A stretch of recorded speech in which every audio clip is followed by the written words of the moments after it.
কেমন আছো বন্ধুরা? ইন্ডিয়ান ফুটবলে কিন্তু এখন শুধুই আসছে খুশির খবর, কারণ তোমরা সবাই জানো কাফা নেশনস কাপের থার্ড পজিশনের জন্য ইন্ডিয়া কোয়ালিফাই করে গেছে। ইন্ডিয়ার নেক্সট ম্যাচ ওমানের সাথে। এখনো পর্যন্ত যদিও ফিক্সচার রিলিজ হয়নি, হলে আমি অন্য কোনো ভিডিওতে জানিয়ে দেব।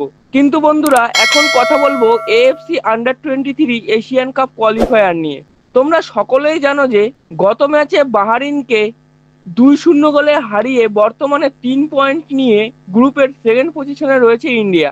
এবং আজ ইন্ডিয়ার খেলা রয়েছে কাতারের সাথে।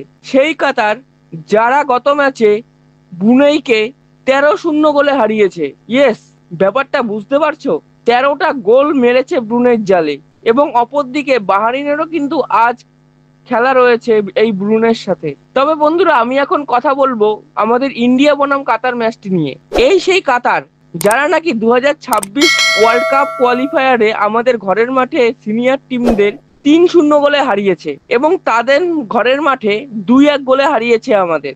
বন্ধুরা, আজকের এই ম্যাচটা শুরু হবে আমাদের ইন্ডিয়ান সময় রাত 10:30টায়। এবং এই ম্যাচটি লাইভ স্ট্রিমিং নিয়ে যদি কথা বলি, তাহলে বলবো আমি আমার কমেন্ট বক্সে খেলা শুরু হলে এই ম্যাচটির লিঙ্ক পিন করে দেব। এখন যদি বন্ধুরা প্লেইং 11 নিয়ে কথা বলি, তাহলে আমার মতে বাহারিনে যে প্লেইং 11টা ছিল তা নিয়ে কিন্তু কাতার ম্যাচে খেলা উচিত। এবার হতে পারে নরসাত মুসা কিছু চেঞ্জ করতে পারে এই টিমটাতে। তো দেখা যাক বন্ধুরা, তিনি এই প্লেইং 11টা একই রাখে নাকি অন্য কোনো প্লেয়ারকে সুযোগ দেয় এই ম্যাচে। তো বন্ধুরা, আর বেশি কথা বাড়াবো না।